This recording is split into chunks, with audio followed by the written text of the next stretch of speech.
हनीफ साहब के साथ मौजूद है। हनीफ साहब, thank you so very much, आपने अपना कीमती वक्त मुझे दिया। ये बताइए कि आज ईद का दिन है, कैसा महसूस कर रहे हैं? रमज़ान कैसा गुजरा आपका?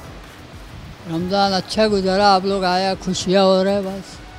आमीन, हम हमेशा आते रहेंगे। ये बताएं कि ईद पे घर की याद तो नहीं आती आपको? दोस्त यार सब बिजी रखते हैं? हाँ, घर का ईद तो आता है, लेकिन घरोला अभी तो आता ही नहीं, पहले आता था। कितने साल हो गए यहाँ पे?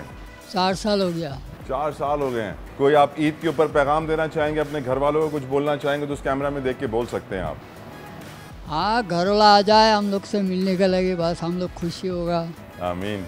ईद में आ जाए बस, बीवी है, बच्चा है। कोई पैगाम और आप जो लोग आपको देख रहे हैं उनको कोई मैसेज देना चाहें किसी भी किस्म का, जो आपके दिल की बात हो, कोई ख्वाहिश हो कि मेरी ये ख्वाहिश पूरी नहीं हुई है, मेरी ये ख्वाहिश पूरी हो जाए? नहीं, हमारा सब ख्वाहिश पूरा हो गया बस। अल्हम्दुलिल्लाह। अभी हम 5 टाइम नमाज पढ़ते हैं, रब का बस दुआ ही करते हैं बस। माशाल्लाह, अल्लाह आपको इसी तरह खुश रखे और भी बड़े। सब्सक्राइब करें और बेल दबाएं ताकि कोई खबर रह न जाए।